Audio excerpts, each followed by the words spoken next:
Imagine if Gladiator got dropped into the Cartoon Network fighting with cards instead of long monologues. My name is Maximus. Then you would get Bramble Royale. A medieval story is a deck building grid-based roguelike which sees us build a team out of 3 unique heroes to fight in a tournament against various teams, enhance our combat power and card variety in the town, and hopefully reach the finale to beat the Uber Lich and gain his mask. Rip off the mask before he nukes everything! After nearly 8 hours of game time, I've unlocked every hero, every difficulty level and nearly every wildcard, and now invite you to join me while we explore what Bramble Royale, a medieval story, is all about, and also check out its strengths and weaknesses. Launching into progression heavy runs, we form a threesome out of 8 possible brawlers split into 4 archetypes, each with their own cards and items to use. The battles in the arena are fought on a grid-based battlefield, allowing our characters to freely move around to their heart's content, taking in enemy hits or avoiding them if possible.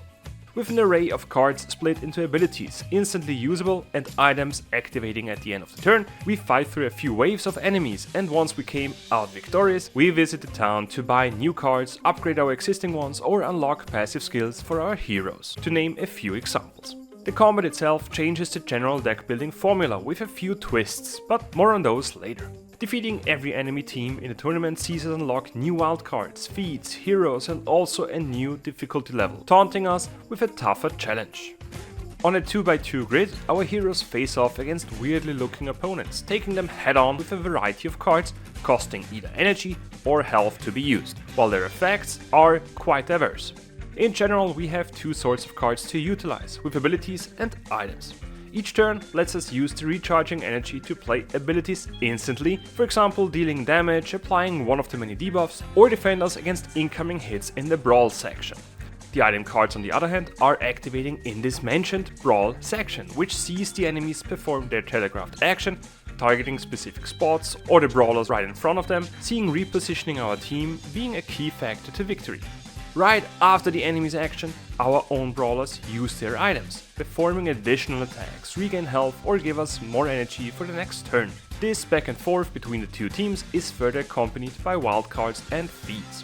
Wildcards are usable only once per turn and specifically change the current turn's outcome heavily. One card, for example, makes every hero invulnerable, ensuring that no brawler falls in battle until the next turn, while another lets us act before the enemy's action, possibly stopping their hits flying in and saving our heroes' hides. While we have our own cards, the enemy teams have their own as well, handicapping our turn heavily, especially since most of their cards give us penalties for using strength, intelligence, faith or agility cards. These 4 archetypes of cards empower the effects of the skills depending on which brawler uses them.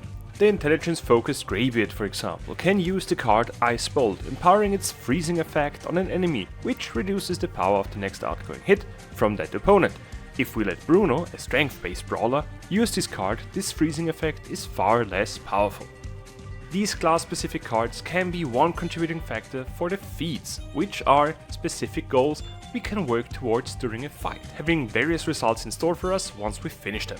Some see our brawlers gain power once an ally dies. Another sees them regain health every time they use an ability card after we have used 8 ability cards already during the current fight, while yet another lets us enhance our maximum energy each turn if we end a turn without playing any skill card.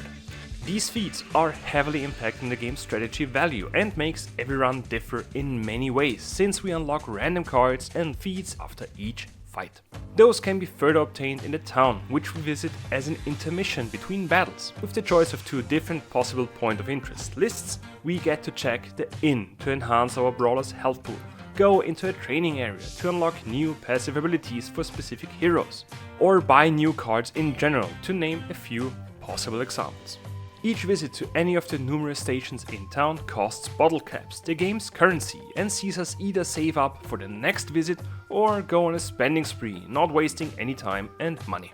While each run either ends with us victorious or beaten on the floor, the main menu then pops up, lacking any form of progression other than a higher difficulty level and unlocked new wildcards, as well as new heroes of course. Venturing into the next difficulty setting, we pick another team out of the brawlers, set a team captain for an additional passive boon, and ramp up the replayability value of the game by simply fighting through the tournament again and again with new setups. With its odd Cartoon Network art style, a great sound design as well as music, and a rather challenging yet intuitive and clever combat style, Bramble Royale, a medieval story, is lacking in, well, negatives actually, apart from maybe a somewhat limited replayability after a certain point, which in my case was reached after roughly 8 hours. Regardless of that, I can see myself replay the game every once in a while, since it is an absolute great fun for any deck building fan. Would you agree with my verdict? Let me know in the comments. And animal fun fact number 77, octopuses die after giving birth, making everyday sacrifices your mother did for you seemingly insignificant. Isn't that interesting?